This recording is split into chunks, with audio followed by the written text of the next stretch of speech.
रामकृष्ण हरी मंडळी, मी धनश्री काळे माझ्या अर्थपूर्ण या चॅनलमध्ये तुमचं खूप खूप स्वागत करते. तर मंडळी, जसं आपण मागील काही व्हिडिओमध्ये सुरू केलेलं आहे, तर आपण सर्वात पहिल्यांदा तर विश्व प्रार्थना घेऊया. हे ईश्वरा, सर्वांना चांगली बुद्धी दे, आरोग्य दे, सर्वांना सुखात आनंदात ऐश्वर्यात ठेव, सर्वांचं भलं कर, कल्याण कर, रक्षण कर, आणि तुझे गोड नाम मुखात अखंड राहू दे. नमस्कार. सर मंडळी, पहा की आज जे आहे ते आपण एक नवीन कंपनी आज डिस्कस करणार आहोत, जी आपल्या रोजच्या जीवनामध्ये अगदी आपण बऱ्याचदा ह्या गोष्टी ज्या आहेत त्या वापरत राहतो. ओके, तर या कंपनीचा विषय निघण्याचं कारण असं होतं की पहा, तर मी आहे शुद्ध शाकाहारी. ओके, आणि व्यायाम प्रकार किंवा या गोष्टी नेहमीच मी करत असते, परंतु जेव्हा जिममध्ये जाणं किंवा या गोष्टी असतात तेव्हा मुख्य जे काही आमचे जिम इन्स्ट्रक्टर आहेत की तुम्ही त्यांच्याकडून सांगितलं जातं की तुम्ही पनीर खा किंवा प्रोटीनयुक्त पदार्थ जे आहेत तुम्ही जास्तीत जास्त कन्झ्युम करणं गरजेचं आहे. ओके, तर त्यावेळी होतं काय की जास्तीत जास्त आता शाकाहारी लोक म्हणजे काय खाणार की भाज्या जे काही आहे ज्याच्यामधून आपल्याला प्रोटीन्स मिळू शकतात, पण मुख्य पनीर आणि दूध दहीयुक्त पदार्थ आणि त्या डाळी हा मेन सोर्स आहे याच्यासाठी. ओके, पण डाळी जेव्हा आपण जास्त प्रमाणात खातो तेव्हा अर्थात त्याच्याबरोबर काय कार्बोहायड्रेट्स आणि इतरही गोष्टी जास्त कन्झ्युम केल्या जातात. ओके, सो अशा परिस्थितीत म्हणजे एक येतं वे प्रोटीन म्हणून जो आहे, तर ते शाकाहारी लोकांसाठी एक उत्तम सोर्स असू शकतो प्रोटीन्सचा. तर अशा वेळी माझ्या एका जी मैत्रीण खूप चांगली जिम मध्ये जी ऍक्टिव्ह आहे, तर अशा मैत्रिणीने मला सुचवले की तुम्ही वे प्रोटीन घेत जा, आणि ते अवतार असा जो काही ब्रँड आहे तो तिने ब्रँड मला सुचवला. आणि त्यावेळी हे लक्षात आलं, जेव्हा मी तो जो ब्रँड आहे ते चेक केलं, ते जे प्रोटीन आहे, तर त्यावेळी लक्षात आलं की ही जी कंपनी आहे ती आहे पराग मिल्क नावाची. ओके, सर्च केल्यावर तर त्यावेळी मात्र माझा इंटरेस्ट जो आहे तो अजून, म्हणजे पहा की जर एक प्रॉपर म्हणजे जी साधारणतः मागच्या 7-8 वर्षापासून प्रॉपर जिम करते अशी व्यक्ती जर मला सुचवते, तर अर्थात तिच्या जे काही जिम मधले लोक आहेत ते डेफिनेटली हा प्रोटीन जे आहे ते कन्झ्युम करतात. म्हणजे काय की जे लोक हेल्थ कॉन्शियस होत आहेत ते या पद्धतीच्या प्रोटीनकडे भरपूर वळत आहेत, असा याचा एक अर्थ होतो. आणि ते लोकांकडे त्याचा एक ट्रस्ट फॅक्टर आहे या जी जिममध्ये जाणाऱ्या किंवा प्रोटीन कन्झ्युम करणाऱ्या लोकांमध्ये, कारण मार्केटमध्ये खूप जास्त व्हरायटीज ऑफ प्रोटीन आहेत, खूप खूप प्रचंड कंपन्या आहेत, भरपूर त्याच्यामध्ये कॉम्पिटिशन. पण तिने जर मला पर्टिक्युलर हे सांगितलं तर नक्कीच त्यांचा एक विश्वास आहे असं मला तिथे एक त्याच्यामध्ये अर्थ वाटला. म्हणून जेव्हा मी सर्च केलं तेव्हा लक्षात आलं की पराग मिल्क नावाची ही कंपनी आहे, आणि मग तिथे मी अजून याच्यामध्ये सर्च केलं. ओके, तर आता ही पराग मिल्क कंपनीविषयी जर बोलायचं म्हटलं तर 1992 साली जी आहे या कंपनीची स्थापना झालेली आहे. देवेंद्र शहा यांनी या कंपनीची स्थापना झाली आहे, आणि सुरुवातीला फक्त दूध आणि मुख्यतः दुधाच जे आहे याचा सप्लाय करण्याचं काम ही कंपनी करत होती. ओके, ह्याचे जर अगदी फंडामेंटल्स आपण स्क्रीनवर पाहिले तर पहा की मार्केट कॅपच्या दृष्टीने फक्त 3,785 करोडची म्हणजे अगदी मायक्रो कॅप कंपनी ही आहे असं आपण म्हणू शकतो. 27.9चा हिचा पी आहे. ओके, आणि याच्यानंतर ROC म्हणजे रिटर्न ऑन कॅपिटल एम्प्लॉईड हे आहे 14.1 आणि ROE 12.3. तर अर्थात याचा जो ROE होता तो सुरुवातीला म्हणजे 2014 पासून पाहिलं तर भरपूर हाय लेवलला होता, आणि नंतर जे काही कंपनीकडून जो काही परफॉर्मन्स दिला गेला किंवा मार्केटनी त्याच्या जे काही मार्केटचा परफॉर्मन्स होता या सगळ्या गोष्टींना धरता खूप निगेटिव्ह मध्ये हा ROE जाऊन आला. आणि मग त्याच्यानंतर आता मात्र मागच्या 2-1 वर्षामध्ये ही जर्नी जी आहे ती एक पॉझिटिव्हली इम्प्रूव्हमेंट होताना दिसते. ओके, याच्यानंतर बाकी जरी काही महत्वाचे पॅरामीटर्स आपण पाहिले तर पेग रेशो जो आहे हा 0.91चा यांचा पेग रेशो आहे, जो खूप चांगला पेग रेशो आहे. आणि एक निगेटिव्ह डेट टू इक्विटी जे आहे 0.45, कारण हेवी ॲसेट हेवी कंपनी आहे. म्हणजे दूध किंवा चीज किंवा पनीर यांसारखे जे काही प्रोडक्शन्स करणं, तर त्याच्या मशिनरीज किंवा वे प्रोटीनचं प्रोडक्शन करणं याच्यासाठी हेवी पद्धतीच्या मशिनरी लागतात. तर असंही असून एक चांगल्या पद्धतीचा डेट रेशो कंपनीने मेंटेन केलेला आहे. ओके, आणि फक्त याचं प्रमोटर होल्डिंग जे आहे ते तुम्हाला थोडंसं कमी वाटलं, कारण म्हणजे स्किन इन द गेम जे आहे म्हणतात, तर ते थोडंसं कमी आहे, पण बाकीचे पॅरामीटर्स डेफिनेटली याचे इम्प्रूव्ह होताना मला दिसत आहेत. ओके, तर आता जे नेक्स्ट आपण याच्यामध्ये पाहूया की सध्या त्याचे जे जर्नी जी आहे, परागची जी जर्नी आहे, तर ती पहा की जसं मी मगाशी म्हटलं की 1992 साली देवेंद्र शहांकडून यांनी स्ट्रॅटेजिकली म्हणजे मनसर भागामध्ये ही कंपनी येते. ओके, त्याच्यानंतर 1998 मध्ये त्यांनी घी आणि बटर गोवर्धन या ब्रँडने यांनी हे सुरू केलं. त्याच्यानंतर 2008 मध्ये चीजचाही ब्रँड तिथे कमिशन करण्यात आला. याच्यानंतर पुढे पालमनेर ब्रँड जे आहे म्हणजे आंध्र प्रदेश आणि कर्नाटकच्या बाउंड्रीवर साधारणतः एक गावी येतं, तर जेणेकरून हे चारही स्टेटला ऍक्सेस करता येईल अशा स्ट्रॅटेजिक लोकेशनला त्यांनी हे जे आहे गाव जे निवडलेलं आहे, त्यांची जी फॅक्टरी आहे, दुसरी फॅक्टरी जिथे प्रोक्युरमेंट करायला त्यांना इझी राहतं या चारही स्टेटमधून दुधाचं जे आहे ते, तर अशा ठिकाणी हे निवडलेलं आहे. त्याच्यानंतर त्यांचा एक प्राईड ऑफ काऊज नावाचा एक प्रोजेक्ट जो आहे, तर याच्यामध्ये पहा की जसं नॉर्मली आपण आता जे दूध घेतो ते बऱ्याचशा जे काही दूध सप्लायर म्हणजे जे काही गावकरी असतात ते त्यांच्याकडून हे प्रोक्युअर करून दिलं जातं आणि मग ते एकत्र करून त्याचं पाश्चरायझेशन वगैरे करून ते दूध सप्लाय होतं. ओके, परंतु पहा की आता लोकांमध्ये अवेअरनेस जे आहे क्वालिटी प्रॉडक्ट्स विषयीचं वाढत चालले, कारण दुधाविषयी खूप भयंकर गोष्टी आता ऐकायला येतात आहे. सो लोकांमध्ये एक अवेअरनेस, एक चांगल्या क्वालिटी विषयीची डिमांड जी आहे वाढत चाललेली आहे. सो त्यावेळी त्यांनी त्या विजनने त्यांनी 2011 मध्येच हा जो प्रोजेक्ट होता तो लॉन्च केला होता, प्राईड ऑफ काऊज म्हणून. तर याच्यामध्ये यांचं हे काय की यांचं स्वतःचं याच्यामध्ये फार्मिंग आहे, याच्यामध्ये गायी आहे जे स्वतः याचं पूर्णतः लक्ष देतात आणि त्यामधून गायी म्हणजे एक सिंगल सोर्स आहे बेसिकली, अनेक मल्टिपल शेतकरी किंवा अशा पद्धतीचे सोर्स नाही, यांच्याच गायींकडून हे दुधाचा सप्लाय केला जातो आणि तो जो स्पेसिफिकली मग तो वेगवेगळ्या ठिकाणी दूध जे आहे तो सप्लाय केला जातो बेसिकली. ओके, सो सोर्स जो आहे दुधाचा तो सिंगल सोर्समधून हे दूध येतं असं मला याच्यामध्ये सांगायचंय. याच्यानंतर पुढे जे आहे 2016 मध्ये यांचं लिस्टिंग झालं. त्याच्यानंतर काय झालं तेही आपण नक्की याच्यामध्ये पाहूया. 17 मध्ये त्यांनी अवतार म्हणजे जे काही प्रोटीन वे प्रोटीन जे आहे ते इथे लॉन्च केलेलं आहे. त्याच्यानंतर 21 मध्ये काही इन्व्हेस्टर्स घेतलेले आहेत. सो अशा पद्धतीचं जर्नी जर आपण पाहिली तर आता 2025 मध्ये त्यांनी काही रेडी टू ईट स्वीट्स आणलेले आहेत, योगर्ट्स आणि प्रोटीन बार्स देखील आता इथे लॉन्च केलेले आहेत. ओके, तर अशा पद्धतीची जी आहे कंपनीची एक अग्रेसिव्ह आणि नॉट अग्रेसिव्ह पण एक प्रोग्रेसिव्ह जर्नी आहे अशी आपण नक्कीच इथे म्हणू शकतो. ओके, आज जर याचे प्रमोटर्स कोण आहेत हे पाहिलं तर पहा की देवेंद्र शहा जे आहेत ते आता या सध्याचे याचे चेअरमन आहेत. ओके, आणि पूर्ण हे जेवढा जास्तीत जास्त रेव्हेन्यू आपण ग्रो करू याच्यावर त्यांचं एक पूर्ण लक्ष ते ठेवून आहेत. ओके, नुकतंच त्यांनी आपण एक जे काही कॉनकॉलमध्ये एक 10,000 क्वार्टरली रेव्हेन्यूचं यांनी टार्गेट कंपनीसाठी ठेवलेलं आहे.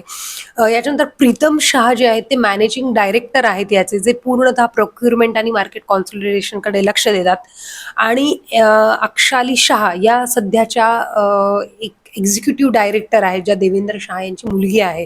ओके, सो या ज्या आहेत त्यांना साधारणतः मागच्या 10 वर्षाचा या पराग मिल्क बरोबर काम करण्याचा अनुभव आहे. या ज्या आहेत त्या MBA झालेल्या आहेत SP Jain institute of management कॉलेजमधून. तर या 10 वर्षापासून मागच्या 10 वर्षापासून पराग मिल्क बरोबर काम करतात. अशा पद्धतीचं जे मेन प्रमोटर्स किंवा जे मेन मॅनेजिंग बॉडी जी आहे ते याच्यामध्ये काम करतात. ओके, आज जर आपण विशेषतः म्हणजे जर आपण हे तर झालं की आता प्रमोटर्स कोण आहेत आणि काय, एक जर्नी म्हणून एक जर आपण पाहिली पराग मिल्कची तर पहा की एक खूपच म्हणजे एक धक्कादायक जर्नी आहे असं म्हणू शकतो. याच्यामधनं ही गोष्ट शिकण्यासारखी आहे की इन्व्हेस्टमेंट करून फक्त कामाचं नाहीये, त्याच्यामध्ये ऍक्टिव्हली इन्व्हेस्टमेंट म्हणजे जेव्हा डायरेक्ट शेअरमध्ये इन्व्हेस्टमेंट करतात तर तो शेअर कशा पद्धतीने आपल्याला धक्क्यावर धक्के देऊ शकतो. ओके, तर हेही आपल्याला या जर्नीमधनं अगदी सरळसोट कळू शकतं. तर पहा की यांचा जो IPO आला होता साधारणतः 260-70 प्राईजला हा खरं तर आला होता, पण लिस्ट होतानाच तो कमी प्राईसला झाला. त्याच्यानंतर जो काही त्यांनी परफॉर्मन्स दिला तर त्यामुळे हा जो काही शेअर होता 200 म्हणजे जे काही लिस्टिंग होतं 300-350च्या प्राइसिंगवर म्हणजे 200 लिस्ट होतानाच तो 230-240ला झाला. त्याच्यानंतर धक्के खात जे काही त्यांचा परफॉर्मन्स होता त्याच्यावरून तो अगदी कोरोनाच्या काळामध्ये अगदी 50 रुपयाला देखील टच करून आलेला आहे.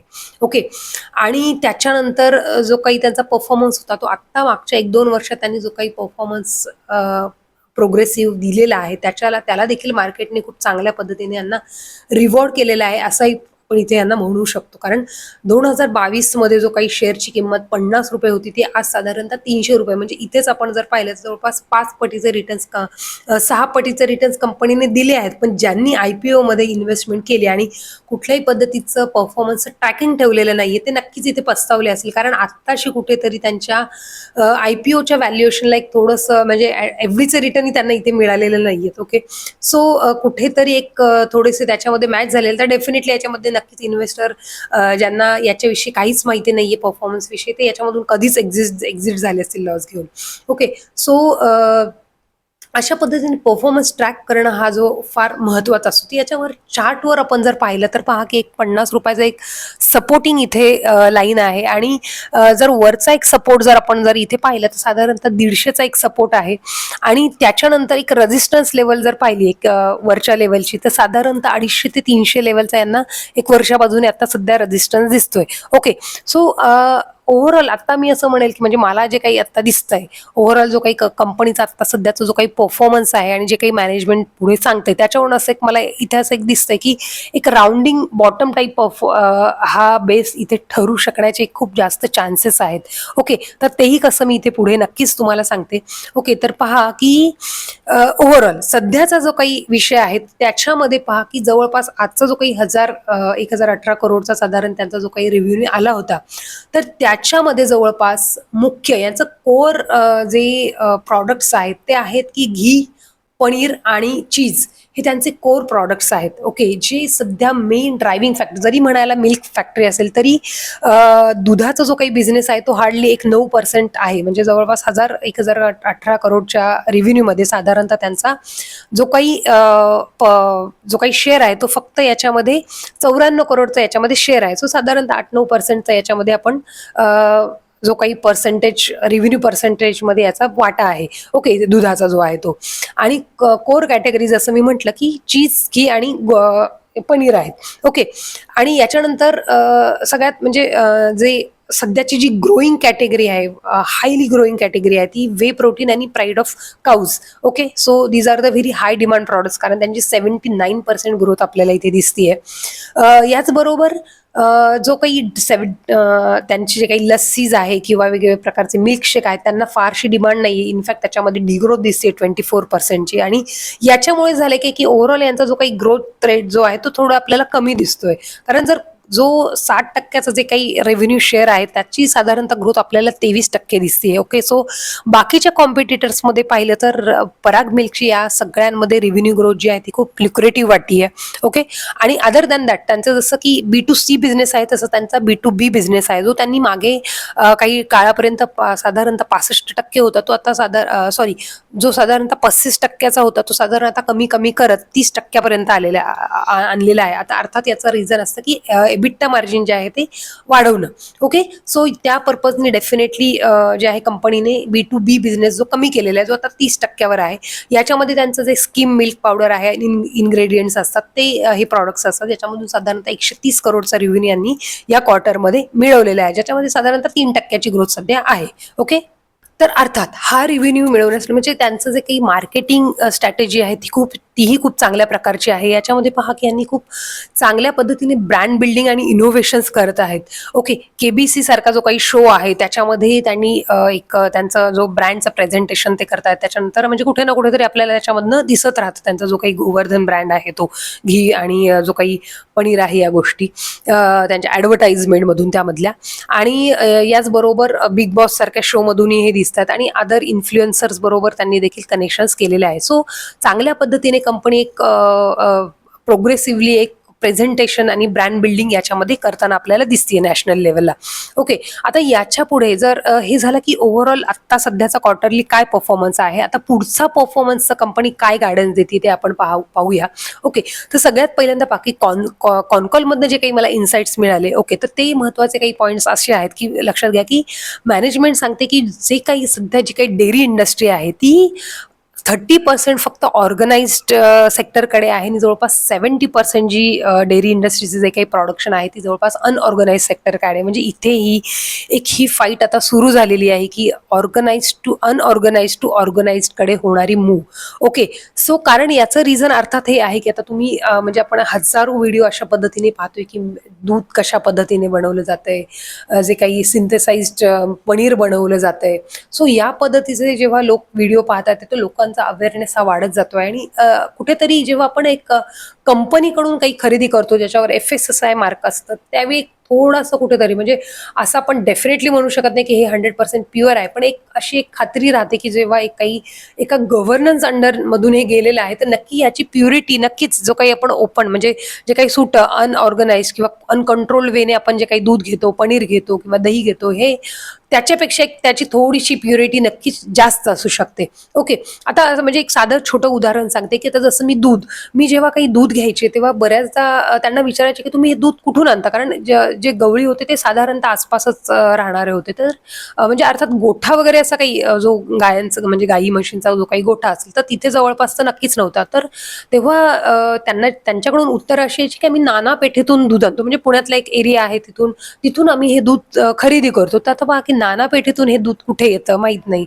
सो नक्की सोर्स जो आहे त्यांना हे प्रॉपर सांगता यायचं नाही की या डेअरीतनं किंवा या गावातनं हे दूध येतंय अशा पद्धतीने. सो जेव्हा असे मधले खूप जास्त ॲग्रिगेटर वाढतात तेव्हा देखील हे भेसळीचं प्रमाण जास्त असू शकतं असं एक कुठे ना कुठेतरी मनामध्ये शंका येते. सो म्हणूनच सगळ्यात बेस्ट वे की कोणीतरी ऍटलिस्ट एक मॉनिटर आहे, कारण पहा की आपण जे सुटं दूध घेतो त्याला नक्की कुठला काही मार्क असतो ना, कुठल्या पद्धतीचं आपण टेस्टिंग करू शकतो किंवा म्हणजे कोणी त्याला कुठल्याही पद्धतीचं एक प्रिन्सिपल नाहीये की त्याने हे टेस्ट केलेलं आहे की ओके. सो त्यामुळे बेस्ट वे की एक कंपनीकडून जेव्हा घेतोय कुठेतरी आपल्याला एक खात्री वाटते की एक थोडी तरी याच्यामधनं एका स्क्रीनिंग मधून हे गेलेलं असेल. सो यामुळे लोक अनऑर्गनाइज टू ऑर्गनाइज्ड ह्या गोष्टींकडे आता वळू लागलेले आहेत. आता अर्थात लोकांनी बऱ्याच असंही झालेले की जे काही दुधाचं प्रोडक्शन होतं ते खूप म्हणजे गायींना इंजेक्शन देऊन किंवा जे काही ती जनावर असतात त्यांना वेगवेगळ्या पद्धतीने इंजेक्शन देऊन ते दूध हे केलं जातं. सो लोकांनी बऱ्याचदा दूधही हे केलेलं आहे. पण अर्थात पहा की भारतात आपलं जे काही कल्चर म्हणजे स्वतःही मी बऱ्याचदा असा प्रयत्न केला की दुधाचं जे काही आपलं घरामधनं आणणंच आपण पूर्ण बंद करावं. पण जे काही आपल्याला ओव्हरऑल आपली जी काही ठेवण आहे किंवा यामुळे मला तरी असं वाटत नाही की मला दूध हे घरातलं पूर्णतः बंद करता येईल, कारण मला ऍटलिस्ट दूध नाही तर मला दही जे आहे ते मला आमच्या घरामध्ये प्रचंड आवडतं आणि दही तर आम्हाला नक्कीच लागतं. तर त्यासाठी असं वाटतं की दूध जे आहे ते प्युअर दूध असावं. ओके, सो या पद्धतीने सांगायचा मुद्दा हा की आपण एक अनऑर्गनाइज कडून ऑर्गनाइज्ड वेकडे नक्कीच आता मूव्ह होत चालू आहे आणि हा एक या सेक्टरसाठी एक ड्रायव्हिंग फॅक्टर आहे असं मला वाटतं. ओके, याच्यानंतर दुसरा याच्यामध्ये जो काही कॉनकॉलमध्ये जो काही मुद्दा आला तर पहा की 16% जवळपास मागच्या वर्षी म्हणजे या जे काही फायनान्शियल इयरमध्ये 16% YOY इन्फ्लेशनमध्ये ग्रोथ झालेली. म्हणजे त्यांचा जो काही दुधाचा प्रोक्युरमेंट जो काही रेट आहे त्यांना त्याच्यामध्ये जी काही कॉस्ट आहे ती हायर कॉस्ट 16% पे करावी लागली. परंतु तरी देखील कंपनीकडे प्राइसिंग पॉवर असल्यामुळे किंवा कंपनीचा एक ब्रँड असल्यामुळे ती कंपनी जी आहे ती इझिली ही जी काही प्राइस राईज आहे ती इझिली कस्टमरला पास ऑन करू शकली आणि त्यांचं EBITDA मार्जिन जे आहे ते मेंटेन करू शकली. ओके, सो तिसरा याच्यामध्ये मुद्दा जो काही दिसला तो असा होता की EBITDA मार्जिन जे आहे ते यांचं ते मेंटेन करतात आणि याच्यामध्ये त्यांचा जो काही आता फोकस आहे म्हणजे जे काही त्यांचं सध्या फक्त 9% त्यांचं जे काही वे प्रोटीन आणि बाकीचे प्राईड ऑफ काऊजकडे त्यांचा जो काही रेव्हेन्यूचा जो काही शेअर येतोय त्यांना तो 20% पर्यंत ग्रो होत न्यायचा आहे. याचं रिझन हेच आहे की हाय मार्जिन प्रॉडक्ट्स आहेत आणि त्याला हाय डिमांड प्रॉडक्ट्स आहेत. ओके, सो यामुळे आणि तिसरं अजून एक याच्यामध्ये जे काही कॉनकॉलमधनं इन्साइट्स मिळाले की यांना जर वे प्रोटीनचं प्रोडक्शन जास्त करायचं असेल त्याच्यानंतर जे काही प्रोटीन पासूनचे पदार्थ जे आहेत जे काही त्याच्यापासूनचे जे काही स्नॅकिंग आयटम्स सेल करायचं असेल स्नॅकिंग आयटम्सचे जे प्रोटीन बार्स तर त्यासाठी देखील त्यांना जास्तीत जास्त प्रोटीन प्रोडक्शन करावं लागले आणि प्रोटीन प्रोडक्शन करण्यासाठी हे जे वे प्रोटीन असतं ते असं चीज जे बनवलं जातं त्या चीजमधून बाय प्रॉडक्ट म्हणून हे वे प्रोटीन बनवलं जातं. सो त्यासाठी त्यांना चीज देखील हायली प्रोड्यूस करावं लागेल. सो चीज देखील त्यांना डेफिनेटली एक हाय मार्जिन प्रॉडक्ट प्रॉडक्ट आहे. सो चीजचं प्रोडक्शन देखील ते ग्रो करतात. आता चीजचं जर म्हटलं तर जवळपास 35% शेअर जो आहे तो आता गोवर्धनकडे आहे. Okay, so this is again very remarkable growth जी आहे ती कंपनीकडे याच्यामधनं होत आहे. सो अशा पद्धतीने कंपनी जी आहे ती आता पुढचा अजून एक प्रश्न होता की तुम्ही जे मार्जिन आहे ते साधारणतः तुम्ही जे आता सध्या 8.9% आहे तर तुम्ही ते 13-14% तुम्ही नेऊ शकणार आहात का, किंवा कधी नेऊ शकणार आहात? तर कंपनी असं म्हणत होती की आम्ही नक्कीच ग्रो करण्याचा प्रयत्न करणार आहोत, की कारण पहा की साधारणतः 5.5% जो काही मार्जिन होतं ते आता वाढत वाढत 7.5%, 8.5%, 8.9 पर्यंत आम्ही आलेलो आहोत. आणि जो काही आम्ही टार्गेट ठेवतोय की प्रॉपर जो काही प्रॉडक्ट मिक्स करण्याचा प्रयत्न करतो त्याच्यामधून हे मार्जिन जे आहे ते नक्कीच पुढे वाढणार आहे. ओके, सो याच्यामधून अजून एक जे होतं की की जे काही त्यांनी B2B चा शेअर थोडा कमी करत चाललेला आहे. जसं मगाशी मी म्हटलं की सुरुवातीला जो 35% होता तो आता 30%चा आणलेला आहे तो. सो तोही जे आहेत म्हणजे हाय मार्जिनकडे ते डेफिनेटली ग्रो होत आहेत. B2B कमी करून B2C मध्ये मूव्ह होत. तर याचंही याच्याबद्दलही कॉन कॉलमध्ये डिस्कशन झालं. आणि शिवाय याच्यामध्ये कंपनीने या वर्षी साधारणतः 99 करोडचं जे आहे ते पॉझिटिव्ह कॅश फ्लो देखील इथे जनरेट केलेला आहे.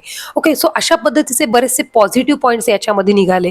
ओके, याच्यामध्ये बाकी जर म्हटलं तर आपल्याला एक महत्वाचा एक प्रश्न असा विचारला गेला की तुमचं जे काही कॉर्पोरेट गव्हर्नन्स आहे त्याच्याविषयी तुम्हाला काय म्हणायचं आहे? कारण कंपनीने जो मागचा काही इतिहास आहे तो फारच एक वर्स्ट इतिहास आहे. कारण 2022 मध्ये त्यांनी अचानकपणे एक साधारणतः 520 करोड जे आहे त्याचं राईट ऑफ डिक्लेअर केलं.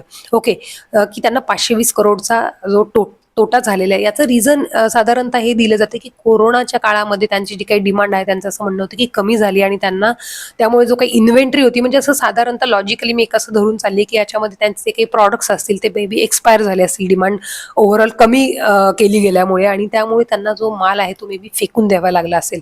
सो ह्याचं कंपनीने डायरेक्टली राईट ऑफ घेतलेलं आहे 520 करोडचं. ओके, कारण डेफिनेटली हे जो काही माल आहे तो त्याची एक शेल्फ लाईफ असते, तो त्याच्यानंतर नक्कीच ते विकू शकत नाही. तो त्यांनी याचा राईट ऑफ घेतला होता. याच्याविषयी काय म्हणणं आहे तुमचं?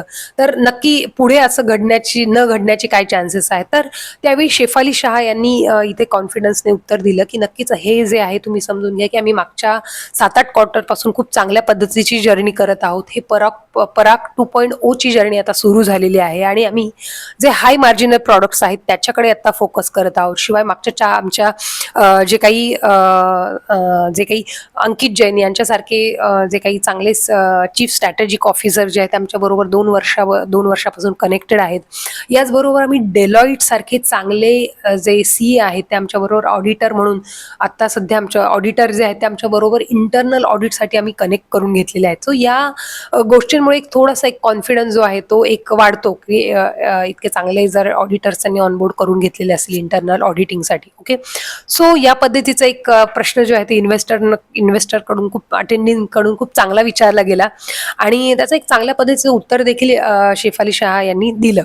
ओके, तर याच्यामध्ये एक निगेटिव्ह पॉईंट मला असं वाटला, एक 2-3 निगेटिव्ह पॉईंट जे आहेत असे वाटले याच्यामध्ये. पहा की जो काही आता कंपनीने गायडन्स तर दिलेला आहे की आम्हाला 10,000चा गायडन्स जो आहे तो आम्हाला लवकरात लवकर टार्गेट जे आहे रेव्हेन्यू ग्रोथ जी आहे ती आम्हाला अचीव्ह करायची आहे, पण याचं कुठलाही माइलस्टोन दिलेला आहे नाहीये. म्हणजे 10 वर्ष पण लागू शकतात, 20 वर्ष पण लागू शकतात, पण एक टार्गेट दिलं तर लोकांना एक आयडिया येते की नक्की येस कंपनी याचं एक म्हणजे एक अग्रेसिव्हनेस जो आहे तो थोडासा मला मॅनेजमेंटमध्ये याच्यामध्ये कमी वाटला. ओके, की आम्ही हे करूच, म्हणजे अशी मॅनेजमेंट मी पाहिलेले आहेत की आम्ही हे करणारच आणि नक्कीच हे करून दाखवू, एवढ्या करोडचा आम्ही हा रेव्हेन्यू आणूच. ओके, आता बिझनेसमध्ये अनसर्टिनिटी असते पण जेव्हा मॅनेजमेंट सांगतं तेव्हा एक वेगळ्या लेवलचा कॉन्फिडन्स आपल्याला येतो.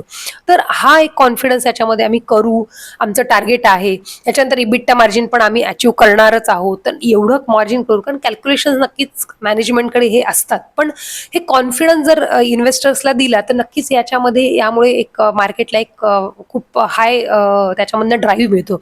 तर तो इथे मला एक दिसला नाही. तिसरं जी गोष्ट आहे की रिस्क विषयी त्यांनी स्वतःच सांगितलं की पुढे तुम्ही जे काही तुमची ग्रोथ जी बघताय, बाकीचे तुमचे जे कॉम्पिटिटर्स आहेत म्हणजे हेरिटेज आहे, हॅटसन आहे, डोडला डेअरी आहे, किंवा सगळ्यात महत्त्वाचं म्हणजे अमूल आहे, तर ते उद्या तुमच्या कॉम्पिटिशनमध्ये येऊ शकतात, ते उद्या प्रोटीन प्रोडक्शन करू शकतात. तर त्यावेळी तुम्ही स्वतःला कसं बघता? तर त्यांच्या असं म्हणण्यात आलं की नाही, नक्कीच आम्हीही खूप चांगल्या पद्धतीने ग्रो होतोय, आमच्याकडे खूप चांगली प्राइसिंग पॉवर आहे, आम्ही प्रीमियम प्राइसिंगमध्ये विकतोय जे काही आमचं जे काही प्रॉडक्ट्स. आणि अर्थात मी हेही पाहते की म्हणजे गोचं जे काही, फॉर एक्झाम्पल पनीर मी घ्यायला गेले तर थोडीशी कॉस्ट हाय असते त्याची अमूलच्या पनीरपेक्षा. So they are selling it at the higher price, ही याच्यामधून आपल्याला दिसत आहे.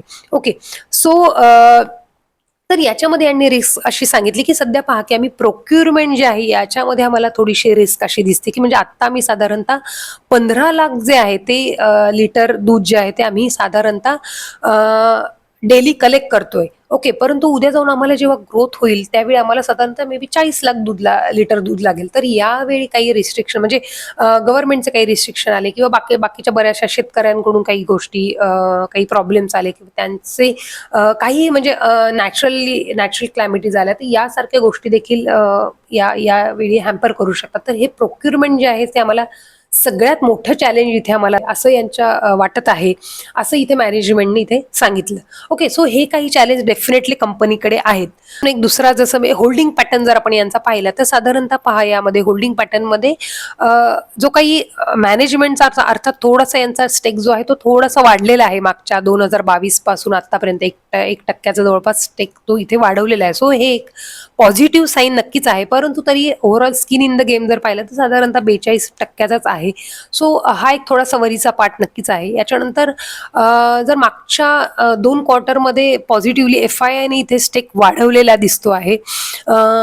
DII जे आहे ते साधारणतः मागच्या 3 ते 4 क्वार्टरमध्ये थोडंसं मला स्टेक इथे कमी झालेला दिसतोय. आणि अगेन जो पब्लिकचा स्टेक आहे थोडासा कमी होत आहे, पण 40%चा स्टेक इथे पब्लिककडे आहे. तर पब्लिककडे जेव्हा हाय स्टेक असतो त्यावेळी काय होतं की शेअर जो आहे तो हायली वोलाटाईल राहण्याची शक्यता इथे नाकारता येत नाहीये. ओके, सो अशा पद्धतीने बरेचसे चॅलेंजेस इथे नक्कीच आहेत. सो तुम्हाला ऍक्टिव्ह इन्व्हेस्टिंग करायचं असेल, थोडेसे खतरों खिलाडी बनायचं असेल तर अर्थात आता मी याच्यामध्ये छोटीशी एक ट्रॅकिंग पोझिशन घेतलेली आहे, कारण मला असं वाटतं की याच्यामधलं जे काही कंपनी जे सांगतीये त्यांना अर्थात अग्रेसिव्हली हे त्यांनी सांगितलेलं नाहीये, पण जे काही कंपनी आता सांगतीये आणि जे काही टार्गेट ठेवतीये त्याच्यावरून असं वाटतंय की नक्कीच हे जे काही टार्गेट्स आहेत EBITDA मार्जिन ग्रो करण्याचं ते नक्कीच ते पूर्ण करण्याची शक्यता जास्त आहे.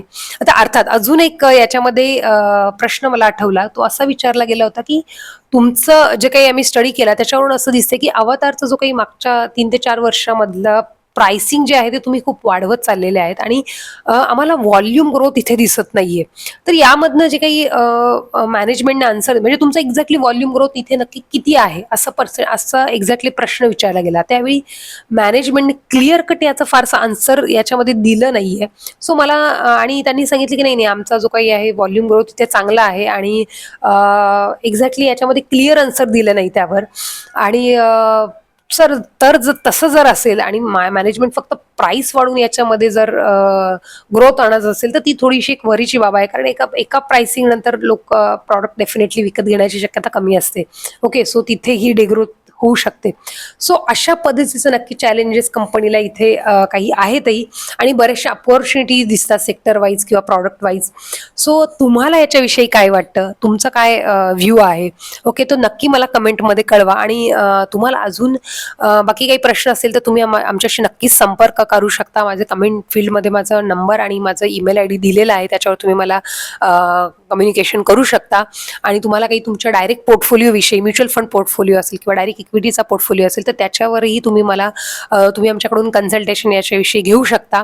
ओके, आणि मंडळी आशा करते की दिलेली माहिती तुम्हाला आवडली असेल तर नक्की व्हिडिओला लाईक करा, तुमच्या मित्रमंडळींमध्ये शेअर करा आणि चॅनलला सबस्क्राईब करा. धन्यवाद.